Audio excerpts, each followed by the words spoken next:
दावा है कि इस मिशन को पूरा करने के लिए पुतिन के इस प्लेन को करीब 15,163 किलोमीटर का सफर तय करना पड़ा, जबकि अगर ये विमान बिना पाबंदियों की उड़ान भरता तो सिर्फ 8,000 किलोमीटर की ही दूरी तय करनी पड़ती।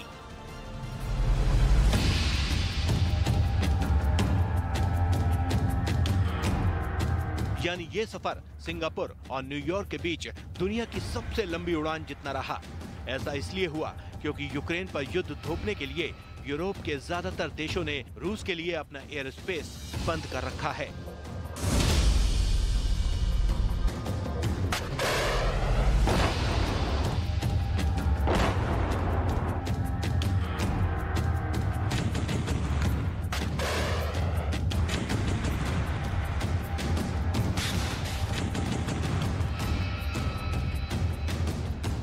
रूस के यूक्रेन पर हमले के बाद पश्चिमी देश रूस से बेहद नाराज हैं और धड़ाधड़ रूस पर प्रतिबंध लगा रहे हैं। पिछले दिनों इन देशों में ग्रीस का नाम भी शामिल हो गया।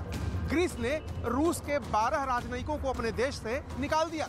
पश्चिमी देशों की इस कार्रवाई में अब स्पेन भी उनके साथ खुलकर खड़ा हो गया है।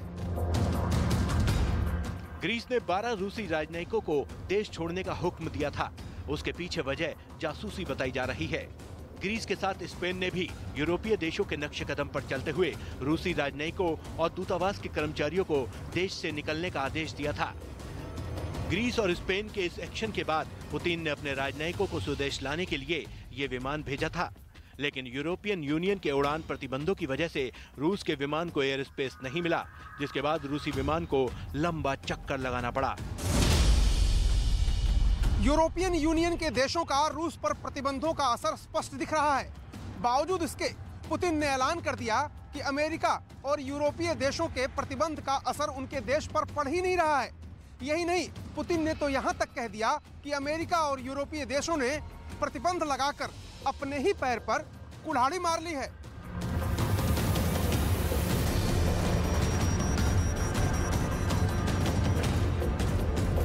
И 0,4%. А в годовом выражении по состоянию на 8 апреля инфляция составила 17,5%.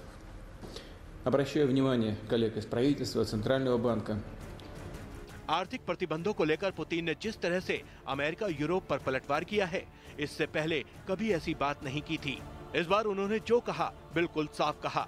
पुतिन के मुताबिक ये साफ हो चुका है कि अमेरिका और यूरोपियन यूनियन के लगाए प्रतिबंध पूरी तरह से फेल साबित हुए। रूस को आर्थिक नुकसान पहुंचाने की अमेरिका की रणनीति पूरी तरह से नाकाम साबित हुई। पुतिन के ये शब्द बाइडेन के जख्मों पर नमक छिड़कने वाले रहे, क्योंकि जंग के इतने दिनों बाद पुतिन रूस की अर्थव्यवस्था में बड़ा बदलाव कर चुके हैं। शुरुआत में रूस को जो भी नुकसान हुआ हो, अब रूस की अर्थव्यवस्था उससे उबर चुकी है। यहाँ तक कि रूस के नेचुरल गैस और कच्चे तेल ने अमेरिका और यूरोप के सारे समीकरण बिगाड़ दिए।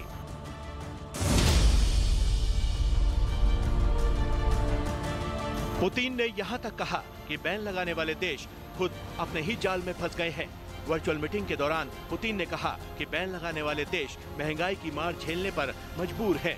पुतिन का सबसे बड़ा इशारा अमेरिका पर रहा, जो रूस के कच्चे तेल पर बैन लगाकर बुरी तरह से फंस गया है। न कीमतें संभल रही हैं और न ही किल्लत काबू में आ रही है। यूरोप भी लाख सख्ती के बावजूद रूस से नेचुरल गैस का इंपोर्ट बंद नहीं कर पा रहा। हालांकि पुतिन का इस बार का बयान एक बड़ा कूटनीतिक वार समझा जा रहा है। पुतिन ने दुनिया को ये दिखाने की कोशिश की है कि यूक्रेन जंग के बाद से उसकी सेहत पर कोई खास फर्क नहीं पड़ा।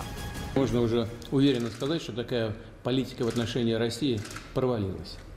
Стратегия экономического блицкрига не удалась. Более того, санкции не прошли даром и для самих инициаторов. पुतिन ने यह भी बता दिया कि यूरोप और अमेरिका मिलकर भी उसका कुछ नहीं बिगाड़ पाए। हालांकि पुतिन ने रूस की अर्थव्यवस्था से जुड़े कुछ अहम आंकड़ों का जिक्र भी किया।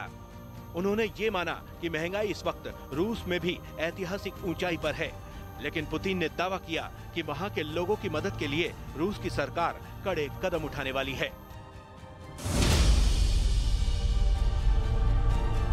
पुतिन ने ऐलान किया कि प्रतिबंधों का उनके देश पर कोई असर नहीं हो रहा है, लेकिन माजरा एकदम अलग है। पश्चिमी देश लगातार एकजुट हो रहे हैं। अमेरिका में पश्चिमी देशों की एक बड़ी बैठक हुई जिसमें न सिर्फ यूक्रेन की मदद करते रहने का ऐलान किया गया, बल्कि इस बैठक में इटली ने तो रूस पर नए आर्थिक प्रतिबंध लगाने का प्रस्ताव भी पेश किया, जिससे जो बाइडेन सहमत नजर आए।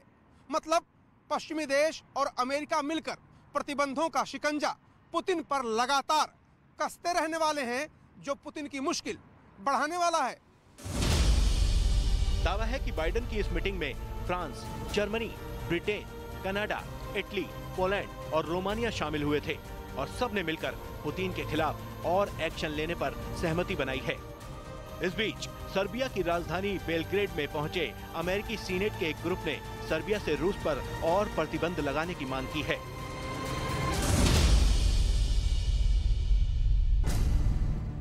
यूक्रेन के खिलाफ जंग पुतिन को खुशी कम और गम ज्यादा दिखाई दे रहा है। एक एक करके सभी बड़े देश उसका साथ छोड़ते जा रहे हैं। रूस की गैस का बहिष्कार किया जा रहा है, जगह जगह रूसी तेल टैंकर रोके जा रहे हैं। बावजूद इसके रूस वार पर वार कर यूक्रेन को तबाह करने में जुटा है। ना तो रूस अपने पांव पीछे खींच रहा है और ना ही यूक्रेन हार मानने को तैयार है।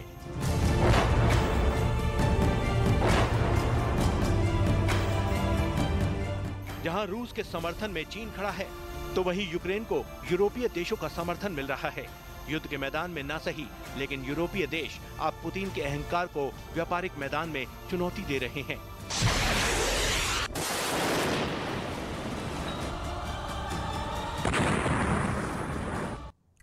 तो रूस पर प्रतिबंधों का शिकंजा और मजबूत होता जा रहा है। अब रूस से सड़क परिवहन वाहनों की यूरोपीय संघ में आवाजाही प्रतिबंध की गई है।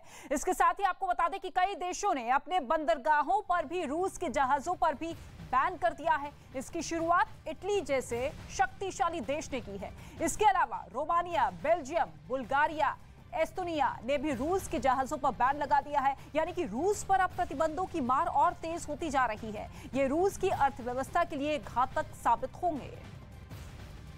और रूस के मिसाइल हमले यूक्रेन पर लगातार जारी है। रूस के रक्षा मंत्रालय ने वीडियो जारी कर खुद इस बात की पुष्टि की है और ये कहा है कि रूस की मिसाइल यूक्रेन के सैन्य ठिकानों पर हमले कर रही है। काला सागर के तट से रूस अपने लक्ष्य पर मिसाइल लगातार गिरा रहा है और ये बड़ा दावा गृह मंत्रालय की तरफ से किया गया है कि किस तरीके से काला सागर के तट से रूस अपने लक्ष्य पर मिसाइल गिरा रहा है और लगातार नुकसान पे नुकसान यूक्रेन को पहुंचाने की ये पूरी की पूरी तैयारी। और ऐसे में लगातार अलग अलग मोर्चे जिसके जरिए अब रूस की सेना आगे बढ़ती हुई नजर आ रही है। और रूस के गृह मंत्रालय की तरफ से ये वीडियो जारी किया गया है जिसमें ये बड़ा दावा किया गया है कि यूक्रेन पर मिसाइल प्रहार लगातार जारी है। अब काला सागर से रूस की सेना हमला करती हुई, क्योंकि काला सागर जो कि एक अहम जरिया बताया जा रहा था कि कई देश यूक्रेन तक मदद पहुंचा सकते हैं, लेकिन अब बंदरगाहों पर भी रूस की सेना ने पूरी तरीके से कब्जा कर लिया है और इसी के साथ अब मिसाइल यहां से दागी जा रही है, जिसका वीडियो खुद ही रूस की तरफ से जारी किया गया है।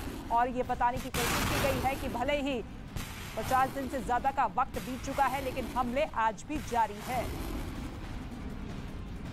और यूक्रेन ने गूगल मैप पर दिखे रूसी सेना के ठिकानों की तस्वीर जारी की है। ऐसा करके यूक्रेन ने यह बताने की कोशिश की है कि उसकी नजर रूसी सेना की हर हरकत पर है और हर साजिश पर नजर है।